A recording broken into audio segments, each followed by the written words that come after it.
Juin 1940. La France s'écroule sous l'assaut des armées d'Hitler. En Limousin, deux hommes que tout oppose vont se lever pour défendre la liberté. Il n'y a pas de question politique, c'est une question de combat pour la liberté. C'est au-dessus de toutes les questions politiques, là.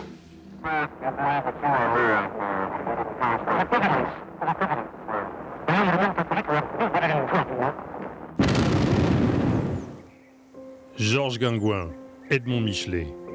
L'un est de gauche, militant, communiste en Haute-Vienne. L'autre est de droite, catholique, fervent et corrézien. Deux convictions, une seule indignation. Deux Français attachés à la liberté, deux résistants, les tout premiers. Deux Limousins dont le destin va se rejoindre et basculer en un été. Edmond Michelet, c'est un notable de la ville de Brive, qui est un commerçant, précisément un courtier, qui vend aux différents commerçants de la ville et de la Corrèze, qui est aussi connu pour être un militant de l'Action catholique, l'Action catholique de la jeunesse française. Comme il nous a toujours dit, si j'avais continué dans ce métier, j'aurais gagné beaucoup plus qu'en dans la politique.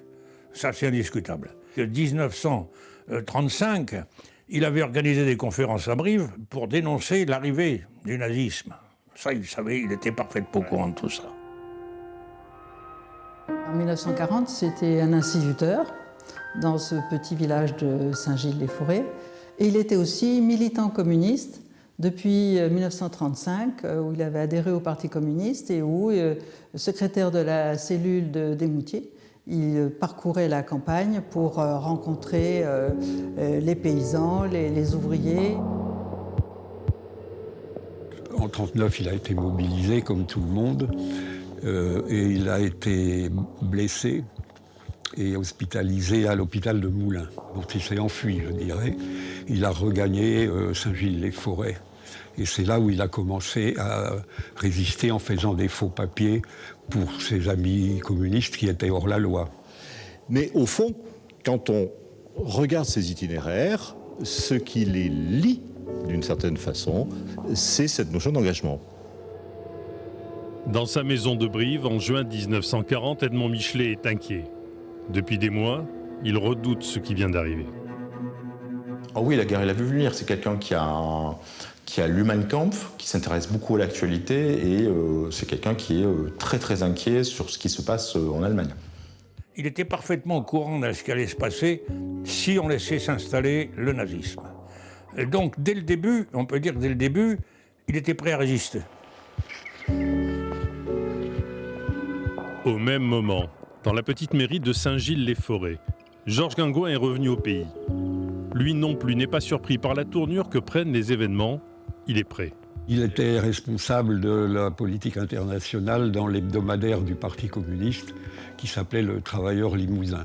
Il a eu cette passion de la lecture, de pouvoir un peu dans tous les domaines.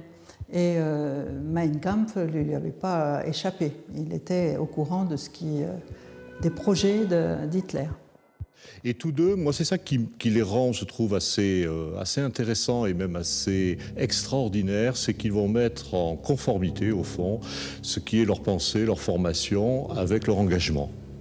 Un engagement sans faille, sans hésitation. En quelques jours, pour Guingouin, la réflexion fait place à l'action.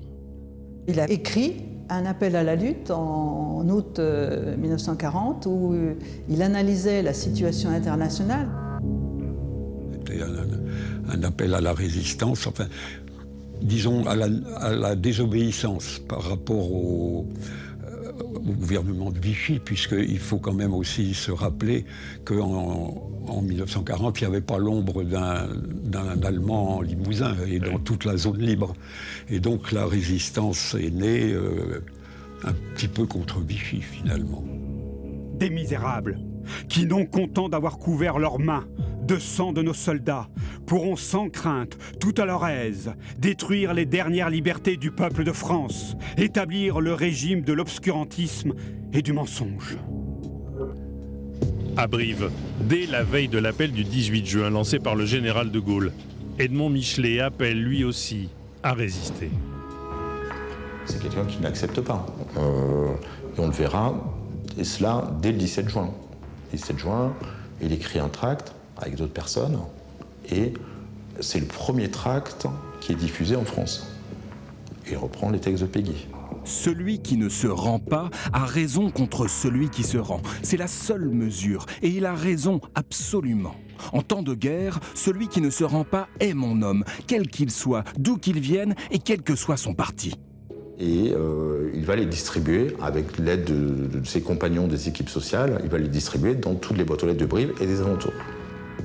Il a cité Péguy parce que pour lui, Péguy était le représentant parfait de ce qu'était au meilleur sens du terme, un excellent catholique. Parce que Péguy était un excellent catholique, tout en ayant une attirance indiscutable pour un vrai socialisme. Il ne faut pas oublier ça, Péguy. Et mon père trouvait ça très très bien. Certes, ça n'est pas considérable comme tirage, mais il y a un acte. On pose un acte qui est un acte de refus concret. C'est la différence avec les refus qui ne sont pas, eux, forcément suivis par un acte. Ils ont été les premiers. Ils sont les premiers, oui. On les répertorie dans les premiers appels à la résistance.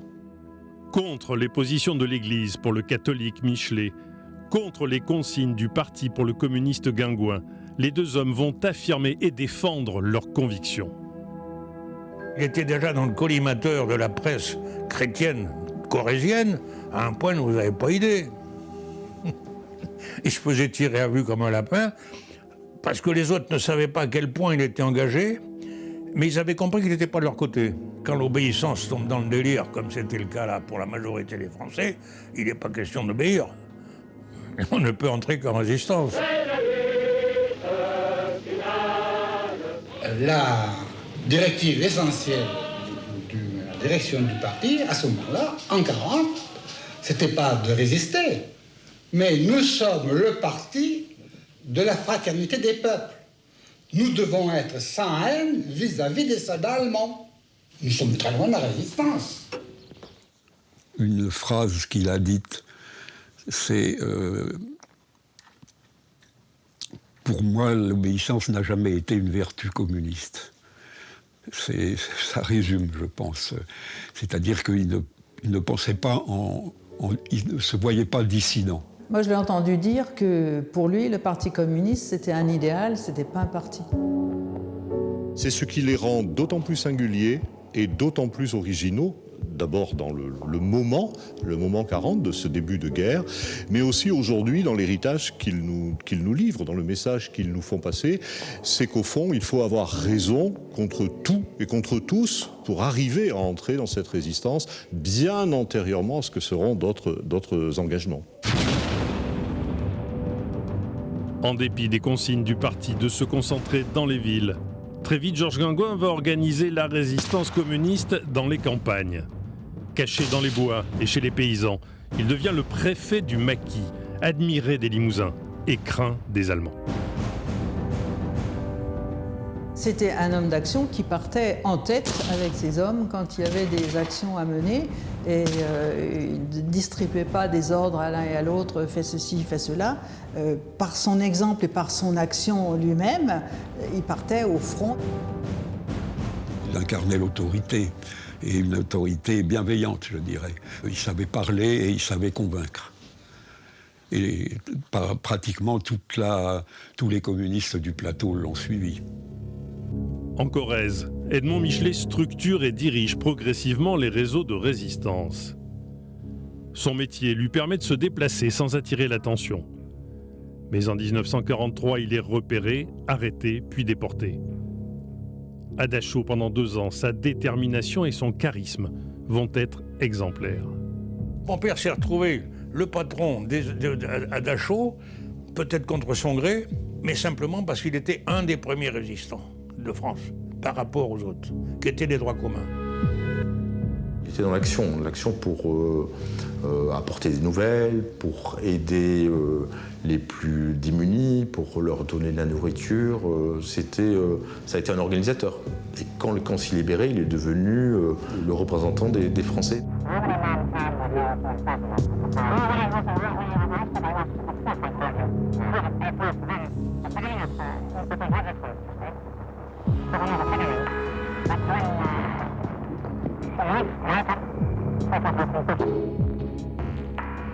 Ils ont déjà intériorisé le principe même de la résistance.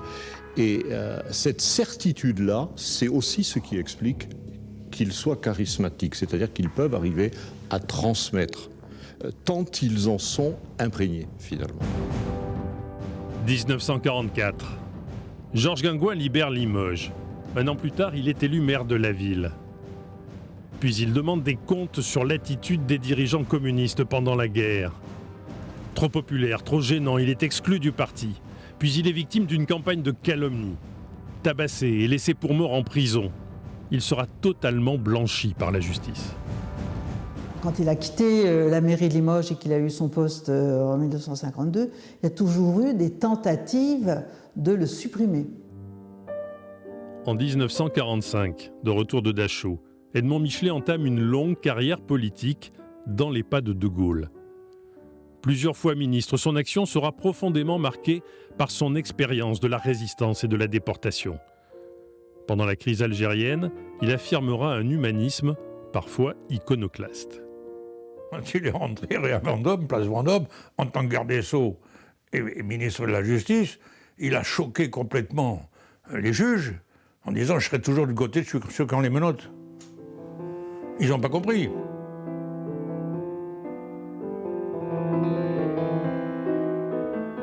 Du point de vue engagement chrétien, il est resté chrétien toute sa vie, foncièrement obéissant au pape, sauf pendant la guerre, si j'ose dire.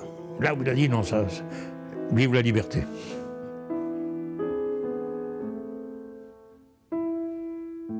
C'est sa liberté d'esprit qu'on a reproché à Guingouin essentiellement. C'est son indiscipline. Mais il avait une foi lui aussi, Guingouin. Ben, c'était la foi communiste. C'est en cela que leur message, pour les générations d'aujourd'hui, je trouve, est le plus fort. C'est que justement, quelles que soient les circonstances, contre sa propre hiérarchie ou contre ses amis quelquefois, eh bien, on va au bout de ses convictions. Il faut comprendre ce que c'est la guerre, c'est pas une petite aventure. Hein. Et là, c'est des volontaires, des gars qui auraient pu rester dans la famille bien tranquille, vivre leur petit ronron et qui amené tout ça. Alors que il y a un point d'honneur, je voulais dire. Dans les vieilles campagnes limousines, on dit on se fait honneur. Eh bien, ici, les hommes se sont fait honneur.